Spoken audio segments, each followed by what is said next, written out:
speed dating. Is it worth it, especially in this day and age when online dating kind of sucks? Let's talk about it. So speed dating has some advantages and of course some disadvantages, and it's going to vary depending on your personality, but here's a little comparison. So a good thing about speed dating is that it's efficient, right? You're going to be able to meet and interact with a bunch of potential partners in a short amount of time, and that can be a big benefit, right? You get variety. So you're going to get to meet a diverse group of people in any single event.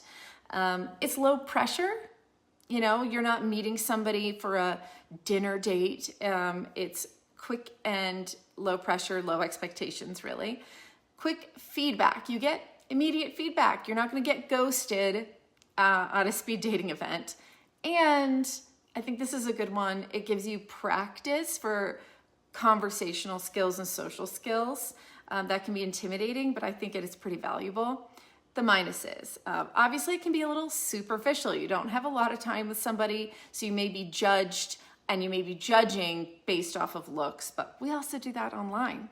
And this is, I think, a step better. There is a pressure to impress, quickly, so you may not feel like you're being your authentic self. I think that's a pretty important negative.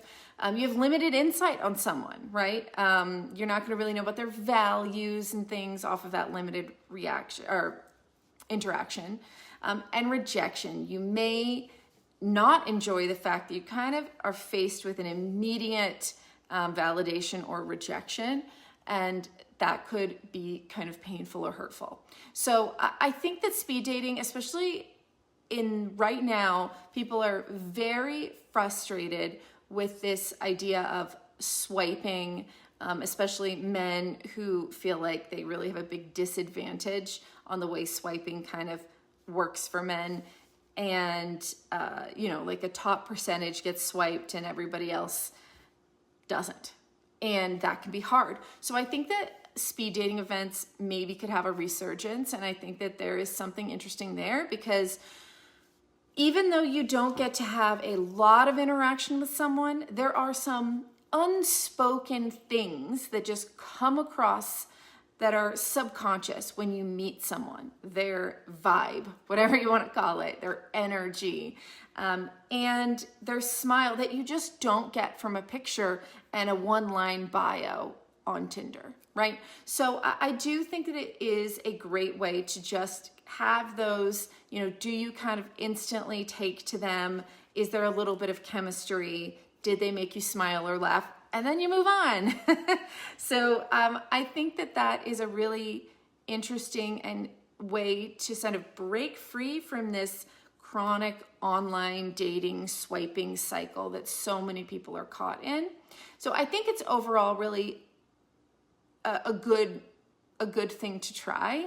And I think that that it can be very, in this day and age, helpful.